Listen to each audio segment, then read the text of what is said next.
Hi, I'm Dustin Kunz, physical therapist with Delta Fillmore Physical Therapy. I'm here to talk to you about WorkSTEPS, a company that we've recently become affiliated with. And the purpose of this is to be able to protect employers and be able to save you money. So I'm going to talk a little bit about how we're going to do that. Okay, so the WorkSTEPS program that we're offering, there's two different types of testing that we're going to do. There's a pre-employment test and there's a fit for duty test. And these tests are used so that, again, as an employer, you're going to be protected when or if these individuals get injured.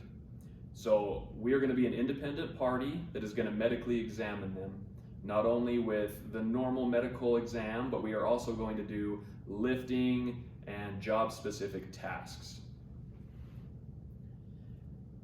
So on average, you're typically going to see a 50% reduction in musculoskeletal injuries in the first year of having this. The reason why that number is so big is because we oftentimes hire people that aren't physically capable of doing the job. So our role in this is to make sure to let you know if someone is physically capable to do the job they're applying for or not. So legally, there are a lot of restrictions on employers with how much information you're able to get to know if they're capable or not. But as a medical facility and an independent party, we are able to dive a lot more into what they're capable of, what they're not, and what their medical situation is. So this is an investment. This is something that is going to save you money not only on workers' compensation claims, but as injury rates go down, your premium on your insurance will also go down. So as you can see up here, the new hired people, your new blood coming into the workforce, makes up about a quarter of the workforce in America. And they are the ones that are responsible for a third of all injuries in the workforce. So you can see how that big of the population covering that many injuries, if we can solve that, you are going to reduce your injury risk, your cost by a lot. So an independent study that was done looked at it and found that for every dollar that you invest into this pre-test, you are going to return $2 to $6. And we're going to talk about money and show some actual figures to see how that's actually going to play out. So on here, averages again, if you have an individual that's going to have a low back claim, on average, that's going to cost you $36,000, and you can see the rest for yourself up there. Neck injury, $58,000, carpal tunnel, $30,000. So on average, if you just saved one claim from having to be placed, it's going to pay for about 200 tests. So well worth your money and investment to be able to test them and make sure they're capable of doing what you need them to do. So these preventable injuries that we're talking about, these musculoskeletal injuries, they are the biggest percentage of why people get hurt. It's usually things that are preventable. They're also a third of the reason why an average individual misses work. 32% of the reason why people didn't come into work were reported as, I hurt. I didn't feel like I could do my job. And again, if this is something that's correctable, you're not only getting people that are going to be going to work as they should and not missing time, but you're keeping people away from it that just physically aren't capable of doing it.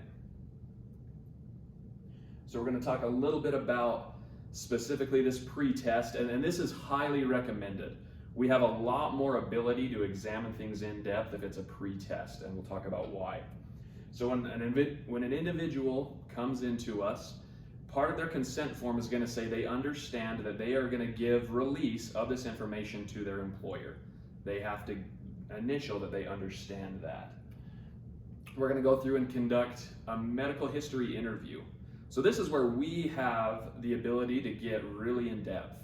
We can find out about current issues, past issues, underlying issues, things that frankly, as an employer, you are legally not allowed to talk about.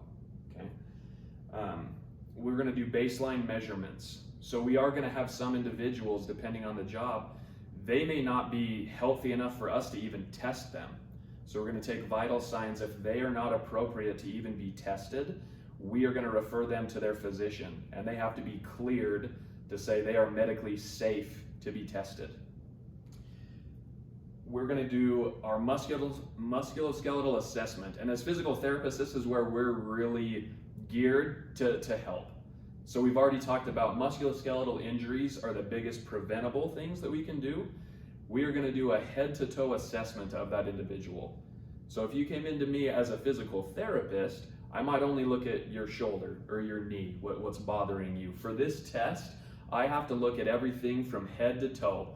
Your motion, your strength, abnormalities, things that don't quite fit right, and I document all of this. So that's important. The reason why that's important, if we have somebody that gets injured, you as an employer are only responsible to get that person rehabilitated to their baseline. So if I have a lot of issues before I start, you are only in charge of getting me back to where that was. If we have no documentation of what that person's baseline is and they get injured, you may be paying for somebody to get back to normal, and that's just not feasible. They're never going to be normal.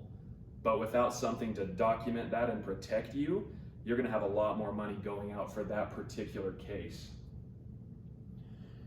So then after we do our full head and toe assessment, we're going to do dynamic lifting testing.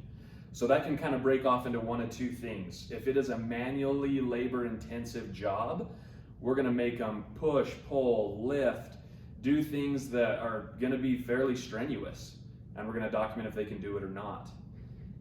If it's a job that's not manually labor-intensive, then we're going to look at a repetitive task test and see, are they capable of doing it? Are they likely to get carpal tunnel? Are they already set up to have that or not? And then lastly, we're going to do job-specific tasks. So I'm actually going to come out to your company. I'm going to see what people need to do for that job, and then I'm going to make a test for them. Now, to make sure that this test is reliable and is testing what we should, once I make this test, I'm going to go to people who have done that job at your company for over a year, including the workers doing it now and their supervisors, and they are going to tell me through a survey, is this test actually reflecting what they have to do for their job or not? So again, this is important because by involving your own workers in here, it's very defensible legally. We are able to say, nope, this is a good test. We have baseline data that says you were able to do this. Okay, so we are never going to tell an employer to hire somebody or not. That's not going to be the verbiage that's used. Most people are going to fall into one of three categories. Either they are physically capable to do what they need to do, they are incomplete, meaning they needed to be told to go to the doctor. They need to get cleared first, so we just need to hold and wait till we can do the test. Or they're not capable to do it because physically they can't. Okay, very rarely you're going to get one of these next two. And these next two are going to be they're not capable because of an impairment. Okay, I'm coming to work, I want to do this test, but I recently tweaked my knee. And so I'm not able to do it for a reason that should get better. Okay. The other one, not capable due to medical risk.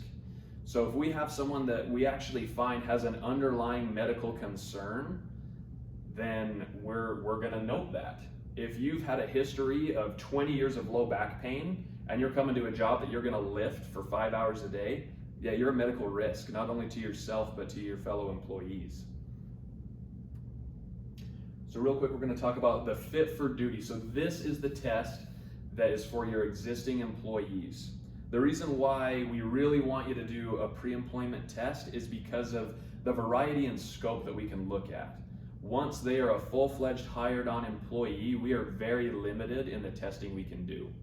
Everything that we are able to look at is specific to their job. So I no longer get to do a head-to-toe assessment, an in-depth medical interview on everything and everything. My information that I can gather comes specifically related to the job they're doing. And that is also how we have to do our test assessment. I can't have them do a bunch of physical lifting, pushing, pulling, cardiovascular exercise. I am only legally allowed to test them in what their job requires.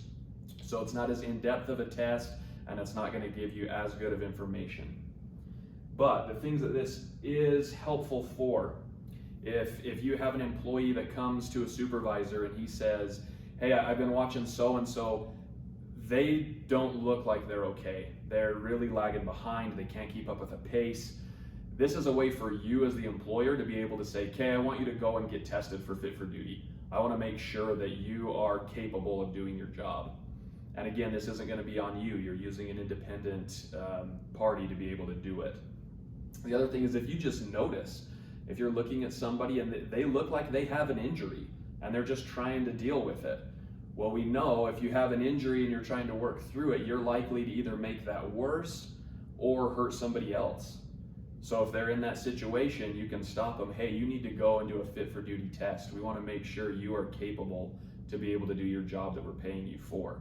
And by doing those things, again, you may be able to help yourself and protect yourself from an unnecessary injury claim.